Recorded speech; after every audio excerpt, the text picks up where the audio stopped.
ఎన్టుడే news కి స్వాగతం.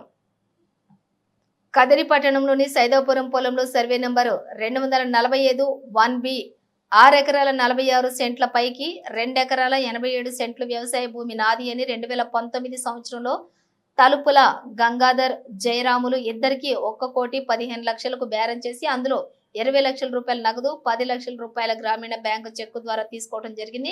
ఆ భూమి మీద కొన్నవారు వెళ్తే అక్కడ ఆ భూమి వేరే వాళ్ళదని తెలుసుకున్న తర్వాత ఇది తప్పు, మా డబ్బులు మాకు ఇచ్చేయండి అని అతని ఇంటి దగ్గరికి అనేక సార్లు వెళ్లి అడిగాము.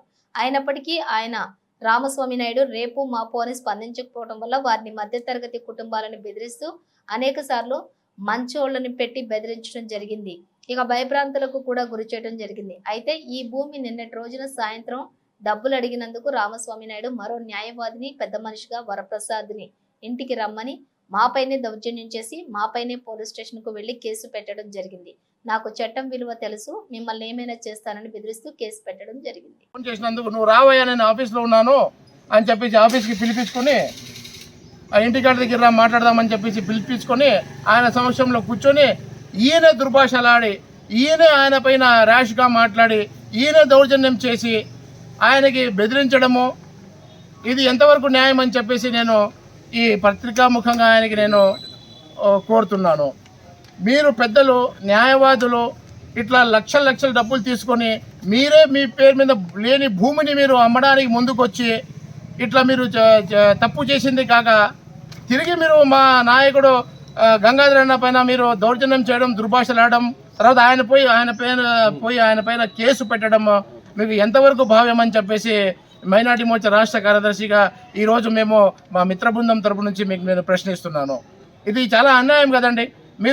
మీరు డబ్బులు తీసుకున్నారు, భూమి మీ పైన లేదు, మీరు తప్పు చేసినారు, చీటింగ్ చేసినారు, మళ్ళీ డబ్బులు అడిగితే దౌర్జన్యం చేసినారు, మళ్ళీ పోయి కేసు పెట్టినారు.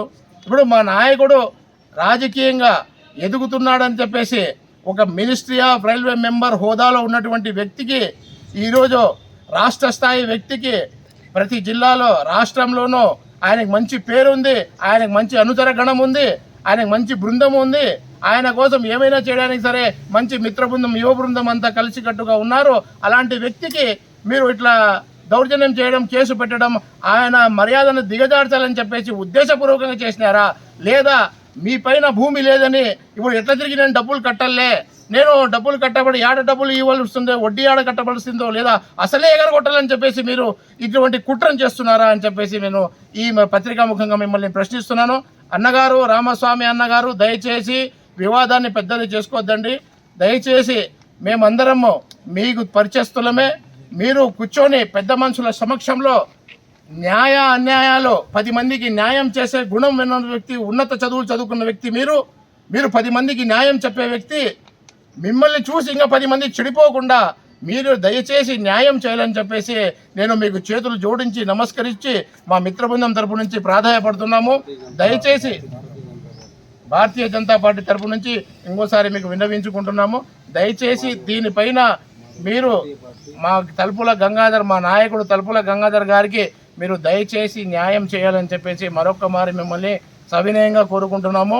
దీంట్లో పెద్ద మనుషులు కూడా పూర్తిగా ఈ లిఖితపూర్వకంగా ఉంది, పెద్దలాడ ఉన్నారు.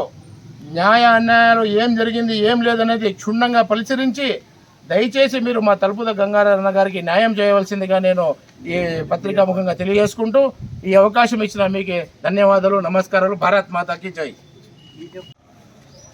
ఈరోజు ఇక్కడ మేమందరం సమావేశం అవ్వడానికి, ఈరోజు మేము పాత్రికేయుల సమక్షాన మాట్లాడడానికి ముఖ్య కారణము మా నాయకుడు తలుపుల గంగాధర్ గారు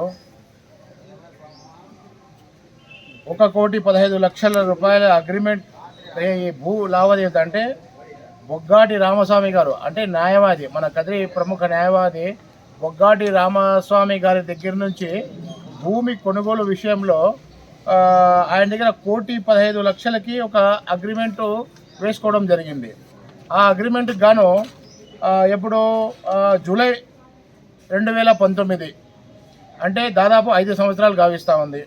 దీనికి గాను 10 లక్షల రూపాయలు చెక్కు రూపంగా ఆయనకి అందజేయడం జరిగింది. అలాగే 20 లక్షల రూపాయలు నగదు రూపేణ ఆయనకి అందజేయడం జరిగింది. తర్వాత ఈయన బొగ్గాటి రామస్వామి అనే ఈయన న్యాయవాది, ఈయన నా స్వాధీనంలో ఉన్నటువంటి భూమి అని చెప్పేసి గంగాధర్ అన్నకి ఇవ్వడం జరిగింది. తర్వాత ఆయన భూమే కాదు అని చెప్పేసి తేలింది. ఆయన పేరు మీద భూమే లేదని, ఆయన ఈ భూమికి ఎటువంటి హక్కుదారుడు కాదు.